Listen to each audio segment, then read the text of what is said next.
பாப்பா இங்க என்ன பண்றீங்க? என்ன அப்படி கூப்பிடாதீங்க, நான் ஒன்னும் சின்ன பொண்ணுல. ஓ அது சரி. ஆமா இவ்ளோ நல்லா பேசுறீங்க. உங்க பேர் என்ன? மை நேம் இஸ் கீர்த்தி. உங்க வீடு எங்க இருக்கு? அதான் எங்க வீடு. இதுதான் உங்க வீடா? நான் உங்களுக்கு பார்த்ததே இல்லையே. சரி அதை விடு, என் பேர் என்னன்னு கேட்க மாட்டியா? எனக்கு தெரியும். தெரியுமா? எப்படி? சொல்ல மாட்டேன். அப்போ நான் பால் கொடுக்க மாட்டேன். எனக்கு என் பால் வேணும். அப்பன்னா உனக்கு என் பேர் எப்படி தெரியும்னு சொல்லு. குரு மாமா தான் உங்களை பத்தி சொன்னாங்க. ஓ ஆமா, இன்னும் என்னெல்லாம் சொன்னாரு உங்க குரு மாமா? பால் சொல்லணும். சொல்லு.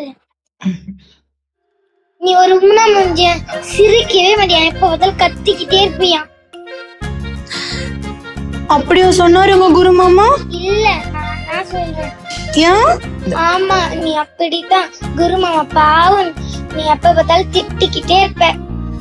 அப்படியெல்லாம் இல்ல. ஆமா இதெல்லாம் உனக்கு யார் சொன்னா? அம்மா தான் சொன்னா.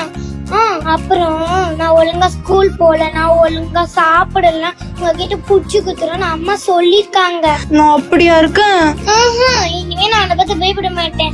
நீ குட் கேர்ள். கீர்த்தி உன்னை அம்மா கூப்பிடுறா. அம்மா கூப்பிடுறா.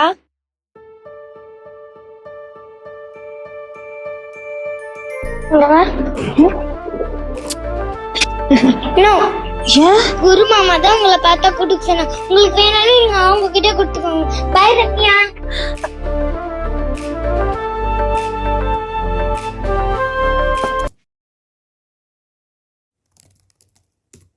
திரும்பவும் ஏதாவது ஆரம்பிக்காத, தயவு செஞ்சு நம்ம கிளம்பிடு. ரம்யா, நான் உங்ககிட்ட ஒண்ணு கேட்டா தப்பா எடுத்துக்க மாட்டீங்களே? முடியாதுன்னு சொன்னா விடவா போற? கேட்டு தொலை.